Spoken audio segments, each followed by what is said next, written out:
Hello everyone, welcome in your YouTube channel Kiran learns academy. हम कर रहे हैं सीजीएल माह फाइनल सीरीज 2025 आपके सीजीएल एग्जाम 2025 के लिए। और इसमें हमारा टारगेट है जितने भी चैप्टर है वो सारे पार्ट ऑफ स्पीच वोकेबुलरी सब कुछ कवर कर रहे हैं। और हर चैप्टर के जो लेटेस्ट क्वेश्चन है वो सारे कवर कर रहे हैं 2020 के बाद जितने भी क्वेश्चन पूछे हैं टीसीएस ने एसएससी के एग्जाम्स में। और ये सीजीएल माह फाइनल सीरीज हर सब्जेक्ट के लिए दोस्तों, मैथ्स के लिए भी, रीजनिंग के लिए भी, जीएस के लिए भी और इंग्लिश के लिए भी ओवरऑल। तो चलिए अभी स्टार्ट करते हैं। ये है सीजीएल माह फाइनल सीरीज का chapter number 11, that is arrangement of sentences. इससे जो भी पैटर्न कुछ पहले सिंपल एक ही तरह के क्वेश्चन पूछता था टीसीएस, अभी घुमा फिरा के भी अलग अलग क्वेश्चन आपको देखने को मिलेंगे। वो सारी टाइप इस वीडियो में आपको देखने को मिलेंगे। तो चलिए स्टार्ट करते हैं। Question number 1, Sentence sentences of a paragraph are given below in jumbled order. Arrange the sentences in correct order to form meaningful and correct paragraph. दोस्तों देखो, ऐसे क्वेश्चन में आपको पहले ऑप्शन उठाने हैं, ऑप्शन से देखना है, ठीक है ना कि आप अपनी मर्जी से पढ़ो। पहले जचाने की कोशिश नहीं करनी, आपको क्या करना, ऑप्शन उठाने हैं। मान लो मैं पहला ऑप्शन उठाता हूँ, सी है। सी है, सब में सी है। दोस्तों क्या है, सी के बाद क्या क्या, देखो इसके बारे में बताया गया। सी Huangdi was founder of Qin dynasty and was the first ruler of unified China in 221। अब सी के बाद डी आएगा नहीं आएगा, देखो सी के बाद अब ये जो बंदा है इसके लिए दोस्तों यहाँ पे डी में आया हिज। हिज किसके लिए आएगा, हिज आएगा पॉजेसिव केस है, इसके लिए आएगा। ठीक है, तो इसका मतलब सी के बाद तो डेफिनेटली ट्रू हो गया। क्या आएगा, इट। देखो ऑब्जेक्ट की दोस्तों, अब कोई भी इंसान है उसके लिए क्या आता है, इट तो नहीं आता, ठीक है ना, ऑब्जेक्ट के लिए आता है इट। तो ये यहाँ से एक ही ऑप्शन है, सी के बाद डी है, सारे ऑप्शन बाहर हो गए। राइट आंसर होगा option first. Question number 2, same आपको देखो इसमें क्या है, अरेंज करना है, सेम है, ठीक है। मीनिंगफुल ऑर्डर में अरेंज करना है आपको। 5 सेंटेंस दी हुई दिखाते हैं दोस्तों। डी उठाओ। Psychotherapist aim at changing the maladaptive behavior, decreasing the sense of the personal distress and helping the client adapt to better her his environment। ये हो सकता है इससे, ठीक है, ये हो सकता है। सी देखो दोस्तों, the purpose of the relationship is to help the client to solve the psychological problem being faced by her him.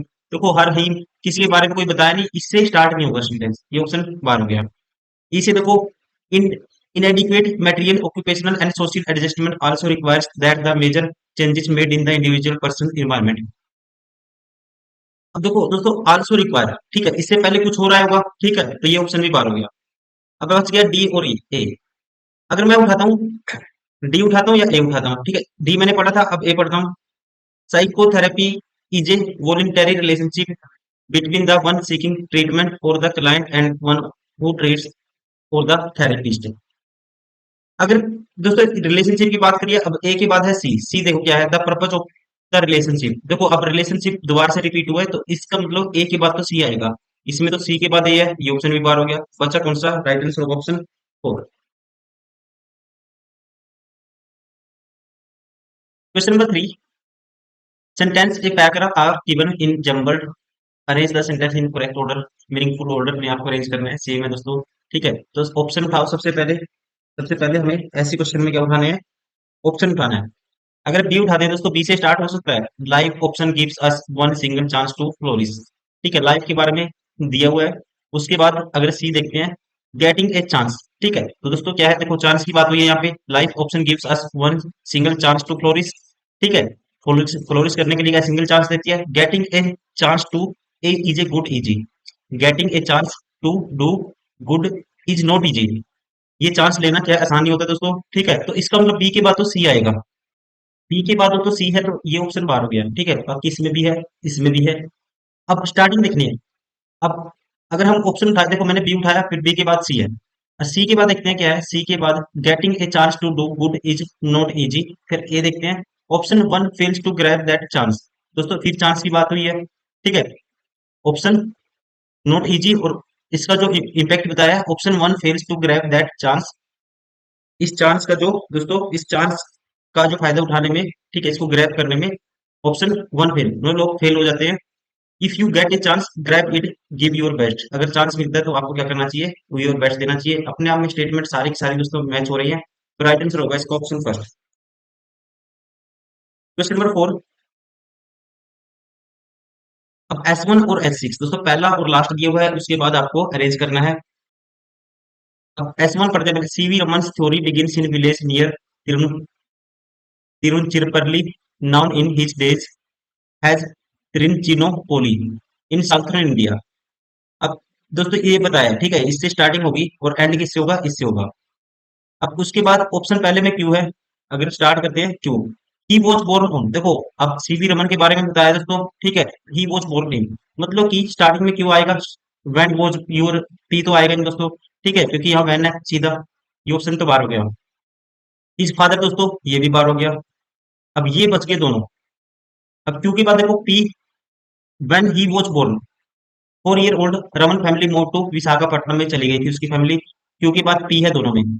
उसके बाद देखो आर आएगा या एस आएगा, चंद्रशेखरा लेयर वॉज, ठीक है, ये देखना आर आएगा या एस आएगा। Chandrasekhara layer was an athletic man and he took active interest in sport. और एस में कहता है his father took up, his father took up. दोस्तों सबसे पहले ये देखो, ये रिलेट नहीं हो पा रहा है इससे, तो ये आएगा। अब इसके बारे में सीवी रमन के बारे में बताया, फिर इसके लिए प्रोनाउन आया, तो फिर इसके फादर के बारे में बताया, तो राइट आंसर होगा ऑप्शन सेकंड। क्वेश्चन नंबर 5, 5 में अरेंज करना है दोस्तों, ठीक है, ऑप्शन से उठाएंगे। पहले है D, education is a rule the strongest force on the side of what exist and again fundamental change. दूसरा ऑप्शन है डी है, एक सी है। सी में कहता है the importance of education in forming character and opinion is very great and well recognized by all, ठीक है, well recognized by all the genuine belief to not unconscious. C के बाद ए है, unconsciously acquired by the most children and even if they depart from this belief. देखो C के बाद उसको ए आ सकता है। डी के बाद क्या है, डी के बाद है ए भी है और सी भी है। डी के बाद दोस्तों देखो, education is a rule, education is a rule the strongest force on the side of what exist and again fundamental change. और डी में कहता है something of them remains deeply implemented ready to emerge in time stress of crisis. D या C में से अगर हम देखते हैं दोस्तों, स्ट्रॉन्ग कौन सा होगा, सी होगा, क्योंकि इसमें सबसे पहले क्या बताएंगे, इंपॉर्टेंस बताएंगे, ठीक है, तो सी होगा, तो ये ऑप्शन बार हो गया, ये ऑप्शन बार हो गया। उसके बाद बी आएगा या आएगा ए, ये आपको देखना है।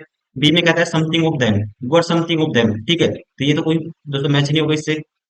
यहाँ पे इंपॉर्टेंस की बात हुई, importance of education in forming character and opinion in very great and well recognized by all. अब इसको, ठीक है, अगर ए से रिलेट करते हैं, the genuine belief to not unconsciously, देखो सभी ने रिकॉग्नाइज किया है उसको, ठीक है, और जेन्युइन बिलीफ है सभी के, not through not unconditionally acquired, वैसे नहीं है कि भी ऐसे ही समझ के मान लिया किसी ने। Most of the children and even if they depart from this believes in later life, ठीक है, तो यहाँ पे जो सी के बाद क्या आएगा, फिर ए आएगा, ये भी ऑप्शन बार हो गया, राइट आंसर होगा ऑप्शन 4। क्वेश्चन नंबर 6,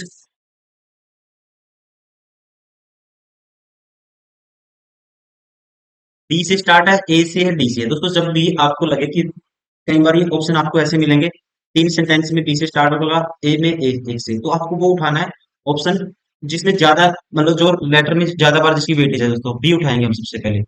बी उठाते हैं, आपने अगर प्रैक्टिस की होगी आपको अंदाजा हो गया होगा, आपको ऑप्शन ऐसे उठाना है जिसमें क्या है, ज्यादा वेटेज है, मतलब कि जो ज्यादा बार आया।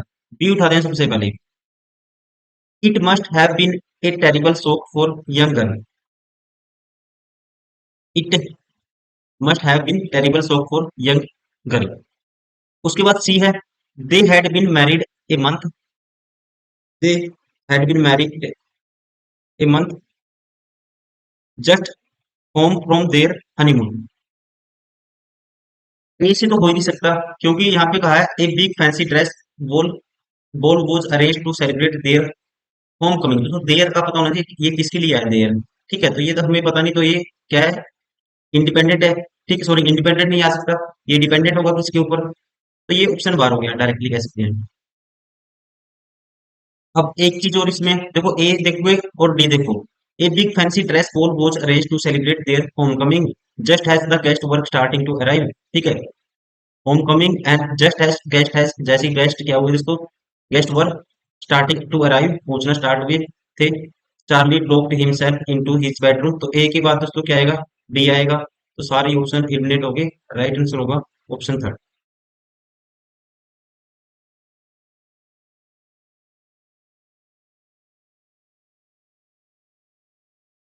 Question number 7।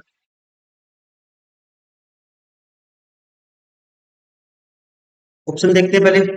बी है, ए है, सी है, फिर ए है। देखो, मैंने कहा था जिसमें वेटेज ज्यादा हो वो उठाना ऑप्शन। पहले उठाएंगे ए। पहले कौन सा ऑप्शन उठाएंगे दोस्तों? ए। अगर ए उठाते हैं, I have seen a great many houses in my time. मैंने बहुत सारे दोस्तों क्या देखे? Great many houses in my time. Little and big, small बड़े छोटे, new and old, built stone and would, but one house I have kept a very vivid memory. अब दोस्तों ये क्या है? एक्सपीरियंस बताता है ये वाला, ये बताता है एक्सपीरियंस, ये वाला सेंटेंस। अब इसके बाद इसकी क्या चाहिए हमें? एक्सपीरियंस की डिस्क्रिप्शन चाहिए फिर इसका मतलब। ठीक है, डिस्क्रिप्शन ऑफ कोटेज बोलते हैं इसको इंग्लिश में।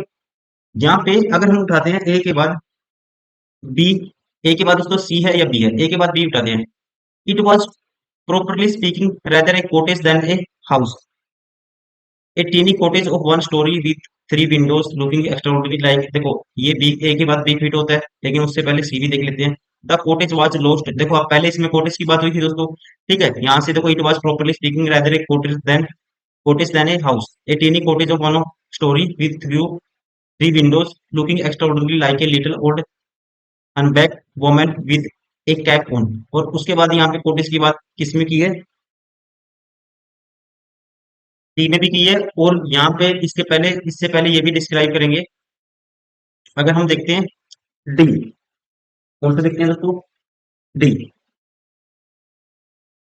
अब यहाँ पे देखो, with three windows looking extraordinary like a little old unpacked woman with on cap on. और डी में कहते हैं it had been white stucco walls tiled roof and dilapidated chimney.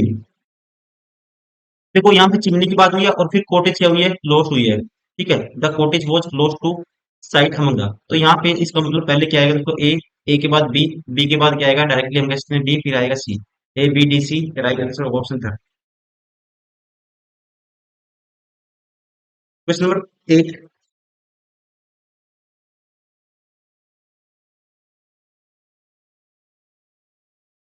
सी से स्टार्ट है। देखो वेटेज किसकी है दोस्तों? सी की ज्यादा है। ये ऑप्शन नहीं उठाएंगे, ये नहीं उठाएंगे, बाद में देख लीजिए। अगर सी से स्टार्ट करते हैं, one day Nasreddin Nasreddin Hodja borrowed a cauldron from his neighbour. ठीक है, फ्रॉम हिज नाइबर। अब इसके बाद डी आ सकता है या फिर बी आ सकता है। अगर बी लेते हैं, what is this, ask the neighbour pointing to the code. ठीक है जी, बी में ये कहता है, डी में कहता है a few days later when he had finished with it he send it back with A port inside it. देखो पहले दोस्तों पोर्ट आएगा और फिर पोर्ट के बारे में क्या होगी? फिर बात होगी। तो मतलब इसके बाद क्या आएगा दोस्तों? ये वाला आएगा। ठीक है ना, ये वाला आएगा। बी के बाद डी के बाद बी आएगा। और यहाँ से सबसे पहले सी आएगा। सी के बाद फिर आएगा क्या? डी, फिर बी, सी डी बी आएगा। क्योंकि यहाँ पोर्ट है, उसके बारे में, पोर्ट के बारे में, what is this, ask the neighbour pointing to the port की तरफ इशारा करते हुए। तो यहाँ पे राइट आंसर होगा, देखो सी डी बी एक ही ऑप्शन है। राइट आंसर होगा ऑप्शन 4। Question number 9।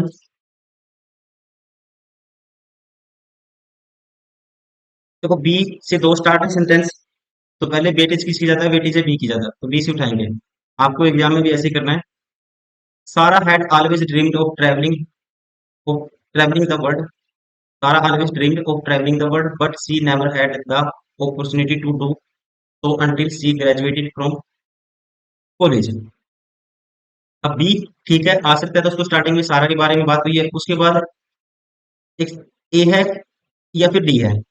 ए उठाते हैं या डी उठाते हैं? तो सबसे पहले हम उठाते हैं, ए उठाइए या डी उठाइए। अगर डी उठाते हैं, with her degree in hand she set off on the backpacking adventures across edu row, eager to explore new cultures and meet new people. ठीक है, with her degree in hand, मतलब कि दोस्तों सबसे पहले बात हुई है, देखो अब वो जाना चाहती है बाहर। ठीक है, उसका ड्रीम है travelling to the world, but she never had the opportunity to do so until she graduated from the college, जब तक वो ग्रेजुएट नहीं कर लेती। और यहाँ पे वही बात हुई है, विद हर डिग्री। और बी के बाद डी में ये कहता है और बी के बाद ए में कहता है थ्रू दीज एक्सपीरियंसेस सारा gain a new found experience. देखो कोई एक्सपीरियंस तो बताया नहीं, ये तो नहीं आएगा। ये ऑप्शन बार हो गया। अब डी के बाद अगर सी आता है, डी के बाद क्या आता है दोस्तों? देखो पहले बी आया था, फिर डी है, डी के बाद डी, फिर C, along a way she encountered a diverse array of individual each of their own unique stories and perspectives who these experiences. अब इसके बारे में दोस्तों ये आ सकता है, gain a new found appreciation for the beauty and complexity of the world and return home with renewed sense of the purpose and passion. ठीक है, तो यहाँ से हम कह सकते हैं, अगर आपको ये भी पता कि बी के बाद डी, डी के बाद क्या है दोस्तों, डी एक ही ऑप्शन है, बी के बाद डी, तो सारे इवनिट हो गए, राइट आंसर होगा ऑप्शन फर्स्ट। Question number 10। अब देखो कौन सा आएगा, ऑप्शन उठा, पहले डी है, ए है, बी है, सी है, देखो सारे अलग अलग ऑप्शन है। देखो थ्री कम, पहला अगर हम उठाते हैं D, three competing theories emerge to solve it. D के बाद सी कहता है the origin of the moon. फिर उसके बाद ए में कहता है beginning in the 19th century was long a mystery and, दोस्तों कंप्लीट नहीं हुआ सेंटेंस।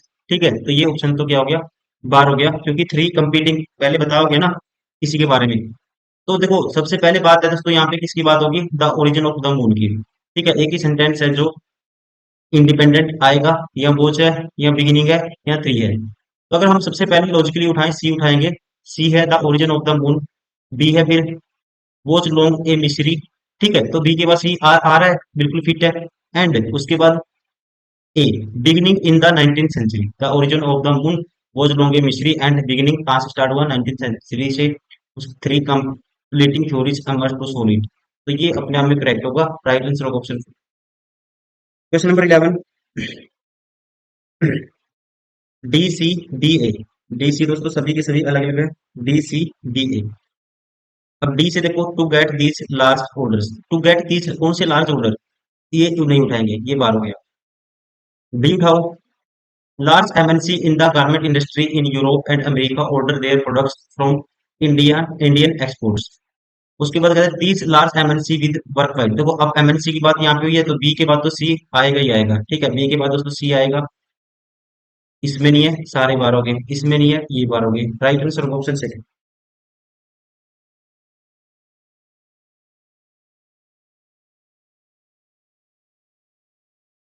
12 में देखो, अब वेटेज किसकी ज्यादा है दोस्तों, बी दो बार आया है। ठीक है, तो सबसे पहले बी उठाएंगे हम।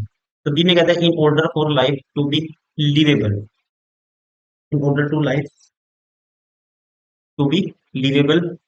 और बी के बाद हम या तो डी उठाएंगे या फिर उठाएंगे सी, सॉरी ए, डी उठाएंगे या ए उठाएंगे। डी के बाद देखते हैं पहले A, in order for life, पहले कहता था in order for life to be liveable it requires constant sustenance. देखो इसके लिए क्या चाहिए दोस्तों, इट रिक्वायर्स कांस्टेंट सस्टेनेंस। तो बी के बाद तो क्या आएगा, ए आएगा ही आएगा। इसमें कहीं भी बी के बाद ए नहीं है, ये नहीं है, इसमें नहीं है, तो एक ही ऑप्शन है जिसमें बी के बाद ए है, राइट आंसर होगा option second, sorry third. Question number 13। Part of the sentence given below jumbled order, arrange the part of the correct order from the meaningful sentence। through the dense forest the hikers trekked for hours before reaching the mountain mountain peak, the mountain peak। अब ये आपको arrange करना है, ठीक है, ये arrange करना है सबसे पहले। देखो पहला कहता है the hikers for over through the dense forest tracked before reaching the mountain peak. दूसरे में कहता है द हाइकर्स, सब्जेक्ट है दोस्तों हाइकर, दूसरे में क्या था, हाइकर्स है for overs, the hikers for overs, the hikers tracked for overs, the hiker tracked for overs. अब ट्रैक क्या है दोस्तों, ये सब्जेक्ट है, द हाइकर्स ट्रैक्ड वर्ब है, इसके साथ आ सकती है सेकंड नंबर पे। ठीक है ना, four overs through the dense forest before reaching the mountain peak. ठीक है, तो ये जो सेंटेंस है सेकंड अपने आप में करेक्ट है, यहाँ पे right answer of option second. Question number 14।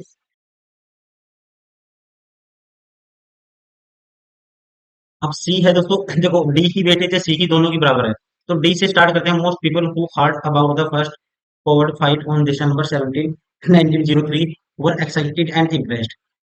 सी में कहता है many great inventions are initially created with ridicule and disbelieve. ठीक है जी, अब डी के बाद इसने किया है ए। अब दोस्तों यहाँ पे the invention of the airplane was no exception. अब यहाँ पे देखो इन्वेंशन की बात हुई है, ठीक है, तो इससे पहले भी क्या है ना, दोनों इसके बारे में कुछ बताना चाहिए, ठीक है। द इन्वेंशन ऑफ कौन C, the invention of the airplane was no exception, ठीक है। अगर मैं सी उठाता हूँ ना, देखो डी की बात ये फिट नहीं बैठेगा, क्योंकि डी में यहाँ पे इन्वेंशन की बात नहीं हुई। सी में देखो many great inventions are initially greeted with ridicule and disbelieve, the invention of the airplane was no. देखो सी के बाद क्या आएगा, ए आएगा, क्या आएगा दोस्तों, सी के बाद ए आएगा। ये ऑप्शन बार हो गया, ये भी बार हो गया, ये भी बार हो गया, एक ही ऑप्शन है राइट आंसर ऑफ ऑप्शन 4, ठीक है। Right answer of option 4। ये भी देख सकते हो हाउ एवर, यद्यपि कॉन्ट्राडिक्शन बाद में सबसे लास्ट में करते हैं, तो यहाँ पे बीबी है लास्ट में, इसलिए और भी पुष्टि होगी इसकी। Right answer of option 4। Question number 15। अब देखो ए से स्टार्ट है सभी में। The Egyptian believe that the body and soul were important to human existence in life and in death, ठीक है जी। अब ए के बाद देखना आपको क्या आएगा दोस्तों, ए के बाद this insure that souls return to the body so that. तो क्या इंश्योर क्या करेंगे, उससे पहले दोस्तों कुछ बताना पड़ेगा ना, ठीक है। तो कुछ बताना पड़ेगा, पहले में तो बिलीव बताया, इस बिलीव के बारे में कुछ बताना पड़ेगा। अब ए के बाद अगर हम उठाते हैं डी, बी उठाते हैं पहले। बी में कहता है this ensure the soul return to the body so that, देखो ये हमने उठाया था, बी तो नहीं आएगा। डी उठाते हैं दोस्तों ए के बाद, the Tom's were twos field with food. अब यहाँ पे टॉम्स आया दोस्तों, ठीक है। अगर मैं उठाता हूँ, देखो टॉम डायरेक्टली टॉम हम नहीं घुसा सकते इसमें, सबसे पहले कुछ और आना चाहिए इससे पहले, ठीक है ना। टॉम के बारे में बात होनी चाहिए, तो और तो कहीं हुई नहीं टॉम के बारे में डायरेक्टली, इसके बाद सीधा नहीं आएगा। ए के बाद अगर उठाते हैं हम क्या, ए के बाद उठाते हैं C, the Egyptian believe that the body and soul were important to human existence in life and death. C में कहते हैं their funerary practices such as mummification and burial in tombs were designed to assist the deceased find their way in the afterworld। उसके बाद दोस्तों सी के बाद कहते हैं डी में द टोम्स। देखो यहाँ डी में, अब सी में भी टोम की बात हुई है और उसको आगे डेमोन्स्ट्रेट करता है, इसका मतलब सी के बाद तो डी आएगा, ठीक है। सी के बाद डी आएगा और उससे पहले क्या आएगा, सबसे पहले स्टार्टिंग इससे है बिलीफ से। बिलीफ क्या है दोस्तों, ये वाला है पहले वाला, तो पहले बिलीफ आएगा, फिर सी में ये बताया आगे टोम के बारे में, फिर इसमें भी उसके बाद एक्सप्लेन किया टोम के बारे में। तो ए सी डी ये पेयर बनेगा, right answer of option 3। Question number 16।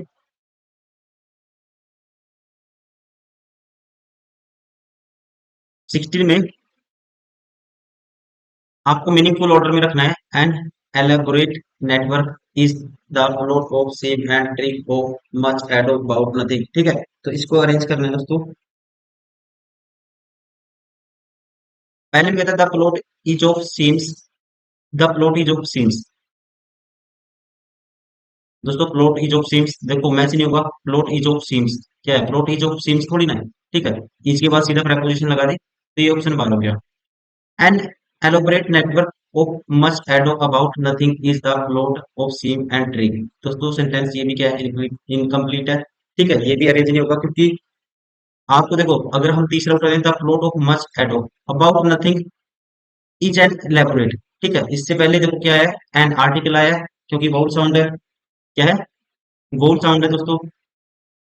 तो ये an elaborate network of the seam and tricks. Elaborate मतलब कोई भी चीज इलेबोरेट करना, क्या दोस्तों, network of seams and tricks. तो ये अपने आप में करेक्शन है, इसे ध्यान रखेंगे, राइट आंसर होगा इसका option 3। Question number 17। R Q P S, P की वेटेज ज्यादा है तो पी से पी उठाएंगे सबसे पहले। The earliest year of the child life are critical, ठीक है जी। उसके बाद ऐसे दोनों में दीज ईयर्स, ठीक है, the earliest years of child life are critical दोस्तों। और कहते हैं दीज ईयर, ठीक है, इसके बारे में मतलब पी के बाद तो एस ही आएगा ही आएगा, पी के बाद क्या आएगा दोस्तों, एस आएगा, तो ये तो बार नहीं, इसमें है एस, इसमें दोस्तों नहीं है, ये ऑप्शन बार हो गया पहला। This year determine the child survival and thriving in life and lay the foundation for her each learning and holistic development। अब एस के बाद देखना आर आएगा, क्यू आएगा या आर आएगा। एस के बाद दोस्तों देखना है क्यू आएगा या फिर आर आएगा। अगर क्यू उठाते हैं, this this is why establishment has been created for protection of children in these crucial years now as ECCE। क्यों में ये कहता है और आर में कहता है it is during the early. देखो सबसे पहले जो दोस्तों इम्पैक्ट हुआ है, this years determine the child survival and thriving in life, ठीक है। उसके बाद क्या आना चाहिए, इट इज ये कब होता है? It is during the early years that children develop the cognitive, physical, social and emotional skills. ठीक है, तो इसका मतलब दोस्तों क्या आएगा? एस के बाद आर आएगा, तो ये ऑप्शन भी क्या हो गया? बार हो गया, सॉरी। एस के बाद क्या आएगा दोस्तों? आर आएगा, तो ये क्यू है, ये भी बार हो गया। तो बचा कौन सा? Right answer option 4। Question number 18, starting 1 से दोस्तों एंड 6 से। There are some backward area in Andhra Pradesh. ठीक है, ये बात कही है, there are some backward area in Andhra Pradesh. अब पहले में कहता है रया Rayalaseema is one of them, उनमें से एक क्या है दोस्तों? ये है। अब इसमें नहीं कुछ बताया, इसमें नहीं कुछ बताया, इसमें नहीं बताया। ठीक है, इसमें नहीं बताया, तो इसका हम लोग एरिया की बात करी और एरिया का नाम आया, तो ए ही आएगा सबसे पहले। तो राइट आंसर होगा डायरेक्टली, हम कह सकते हैं ऑप्शन 4। एक ही ऑप्शन है जिसमें ए है स्टार्टिंग। क्वेश्चन नंबर 19, 19 में भी क्या है दोस्तों? यहाँ पे स्टार्टिंग है एस की वेटेज ज्यादा है, एस की वेटेज ज्यादा है, तो एस भी हम उठा सकते हैं सबसे पहले, एस की वेटेज क्योंकि ज्यादा है। अब यहाँ an outstanding feature of 21 century has been has been, अगर एस उठा देते तो has been working man leading to, working man leading to, उसके बाद एस के बाद आर दिया इसने, leading to living condition of the, फिर उसके बाद of the improvement of the income and. ठीक है, तो दोस्तों ये इसके सीधा टू द इम्प्रूवमेंट ऑफ, यहाँ पे अगर हम उठाते हैं कौन से वाला, अगर हम एस उठाते हैं, देखो एस के बाद क्या आएगा? बात हुई थी स्टार्टिंग में an outstanding feature of the 21 century has been, यहाँ पे आउटस्टैंडिंग फीचर दोस्तों वर्किंग मैन नहीं हो सकता। ठीक है, वर्किंग मैन लीडिंग ये नहीं हो सकता, तो ये ऑप्शन जो एस है ये बार हो गया। अगर यहाँ उठाते हैं हम, उसके बाद दोस्तों सेकंड ऑप्शन में Q an outstanding feature of the 21 century has been, Q में कहता क्या है? हैज बीन, क्या है दोस्तों? Has been the improvement of the income and, अब इनकम को रिलेट करोगे एंड वर्किंग से, लिविंग से किससे रिलेट करोगे? तो एंड दोस्तों इनकम एंड क्या आना चाहिए? वर्किंग मैन नहीं आएगा, ठीक है ना, इनकम एंड लिविंग कंडीशन, ठीक है ना। तो ऐसा फैक्टर ढूंढोगे ना इनकम के साथ जो रिलेट होगा, जो फायदा पहुंचाएगा, ना कि मैन को तो रिलेट नहीं करेंगे यहाँ पे, सीधा क्या करेंगे? Living and living condition. मतलब क्यू के बाद तो सीधा आर आएगा, एक चीज आपको पता लगी, तो आप डायरेक्टली भी सीधा कह सकते थे। एक ही ऑप्शन है दोस्तों जिसमें क्यू के बाद आ रहा है, option second. Question number 20, India has been a land and the learned man, दोस्तों ये रिलेट नहीं होगा, बी रिलेट नहीं होगा, एस उठाते हैं, India has been a land, तो आपको कनेक्टिव चाहिए कुछ ना कुछ, ए लैंड, और 6 में कहता है नॉट नीडेड इंडीड। ठीक है, ये भी नहीं होगा। क्यों उठाते हैं दोस्तों? India has been a land of learning, land of learning, जो कनेक्टिव ऑफ प्रेपोजिशन है, तो इसका मतलब स्टार्टिंग में तो क्यों आएगा, सीधा आप कह सकते हो। एक ही ऑप्शन है जिसमें स्टार्टिंग में क्यों है, क्योंकि एक ही सेंटेंस है जो दोस्तों प्रेपोजिशन से कनेक्ट हो पा रहा है, बाकी सभी सारे के सारे क्या है दोस्तों? इंडिपेंडेंट सेंटेंस हैं, कनेक्ट नहीं होंगे। Option second is correct. Question number 21, given the below 6 sentences of paragraph, starting क्या है? A is the beginning, B F is the last sentence. ठीक है, ए दोस्तों क्या है? स्टार्टिंग वाला है, और एफ क्या है? लास्ट वाला है। तो स्टार्टिंग में उठाते हैं ए, द मंथ वाज जनवरी, जनवरी का महीना था। आप देखो ऐसे सेंटेंस आपने पढ़े हुए, स्टोरी पढ़ते हैं हम, जनवरी का महीना था, the month was January.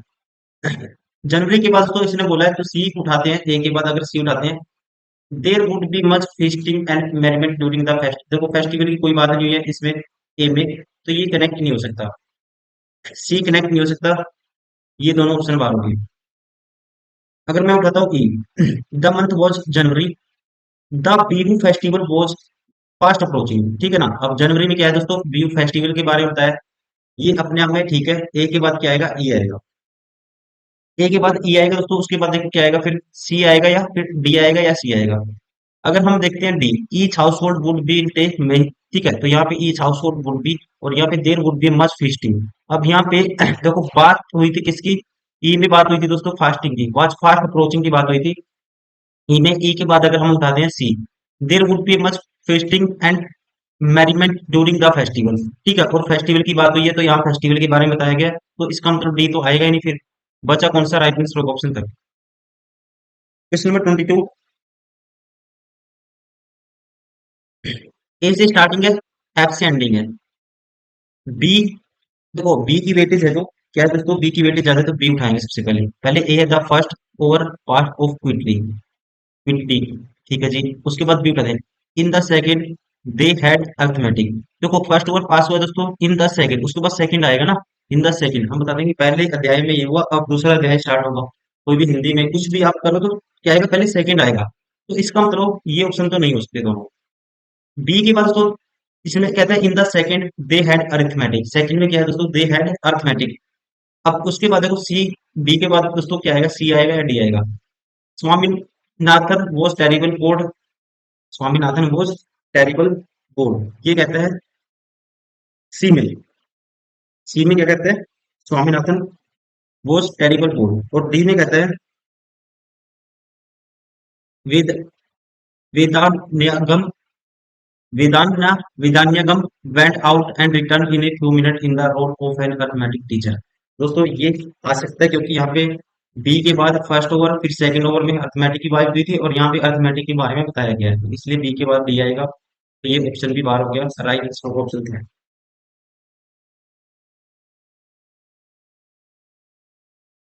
Question number 23, ए से स्टार्टिंग है। उसके बाद देखना आपको ए से क्या है, स्टार्टिंग है। वेटेज दोस्तों बी की ज्यादा है, देखो दो बार बी है तो आपको वो उठाना है, ऑप्शन में बार बार कहते आ रहा हूँ, जिसकी वेटेज ज्यादा है बी उठाएंगे सबसे पहले। ए के बाद क्या आएगा, बी आएगा। In the course of my education at MIT three teacher saved by thinking their combined contribution. देखो तीन टीचर की बात हुई है और उनके कंबाइंड कंट्रीब्यूशन के बारे में बताया गया है तीनों टीचर के, तो इसका मतलब बी तो आएगा ही आएगा, फिर ये दो ऑप्शन तो बाहर हो गए। Their combined contribution form the foundation on which I later built my professional career। ठीक है जी। अब बी के बाद देखो दोस्तों सी आएगा डी आएगा। बी के बाद अगर सी लगाते हैं हम, प्रोफेशनल स्पॉन्सर, प्रोफेसर स्पॉन्डर टोट मी टेक्निकल एरोडायनेमिक्स, इसमें दोस्तों प्रोफेसर के बारे में बताया सी में। डी में कहते हैं दीज थ्री टीचर्स वन। अब देखो there are combined contribution from the whole, from formed foundation on which I later built my professional career. और उसके बाद दोस्तों तीन टीचर कंट्रीब्यूशन के बारे में बताया, और उसके बाद फिर कहता है डी में कहता है दीज थ्री टीचर, इन टीचरों के बारे में बताया। तो इसका मतलब बी के बाद क्या आएगा दोस्तों, डी आएगा। तो ये ऑप्शन भी बार हो गया, राइट आंसर होगा ऑप्शन थर्ड। क्वेश्चन नंबर 24, ए से स्टार्टिंग है। ए से क्या है, स्टार्टिंग है।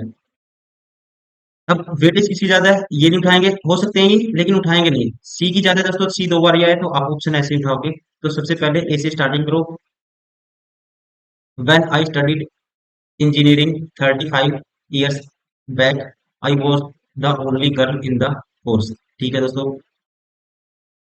उसके बाद बी, उसके बाद दोस्तों सी आता है। ठीक है, वेटेज सी की ज्यादा है, ये तो हो ही नहीं सकते क्योंकि यहाँ पे आप कहेंगे देखो हो सकते हैं, अभी हमने इनमें रिलेशन देखा, लेकिन सबसे पहले आपको उठाना है सी। व्हेन आई स्टडीड, ये भी देखिए क्यों नहीं हो सकती है। When I studied engineering 35 years back I was only girl in the course. अब उसके बाद सी है, I could only see boys and more boys everywhere. दोस्तों फिर उसने अपने बारे में बताया, ठीक है, तो ये रिलेट होगा। उसके बाद देखो B, people option ask me how I manage. ठीक है, I could only see boys and more boys everywhere, उसको सही जगह लड़के लड़के दिखाई देते थे। ठीक है, पीपल ऑप्शन लोग उसे अक्सर पूछते थे, ask me how I manage, मैं कैसे मैनेज करती हूँ। दोस्तों इसका मतलब बी आएगा। ठीक है, ये तो करेक्ट है।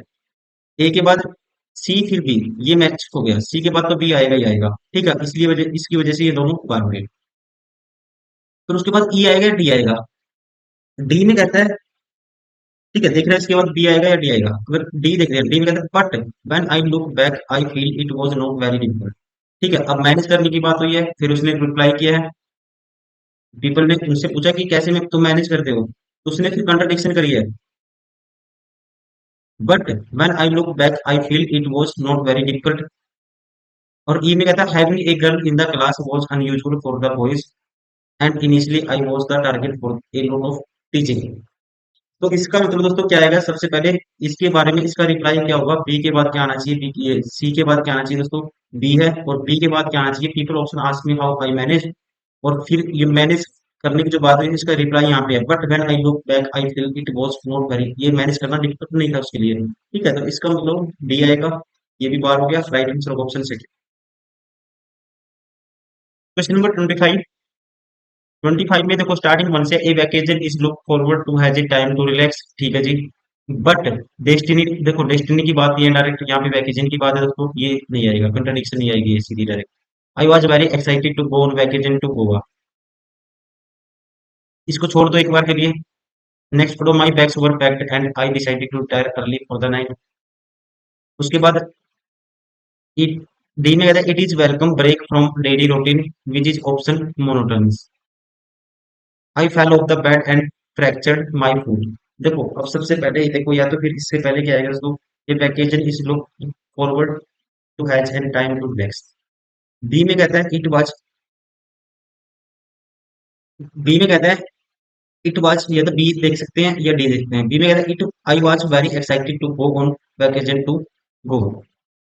यहाँ पे दोस्तों एक ध्यान रखेंगे, सबसे पहले आप जब भी यूज करोगे, पहले पास्ट का यूज करोगे, फिर सिंपल पास्ट का, फिर वी टू का यूज करेंगे, तो ये नहीं आएगा। फिर आएगा D, it is a welcome break from the daily routine which is option monotonous. अगर डी आता है, इसके बाद पहले के बाद क्या आता है दोस्तों, डी आता है। डी के बाद फिर डी देखो, it is welcome break from daily routine which is option monotonous.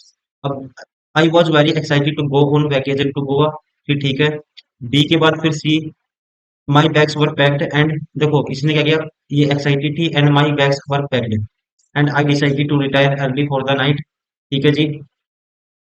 उसके बाद A, but destiny had other plans for me. तो देखो सारे सेंटेंस अपने में करेक्ट है, राइट आंसर होगा इसका ऑप्शन फर्स्ट। पहले डी आएगा, फिर बी आएगा, फिर सी आएगा, फिर आएगा ए।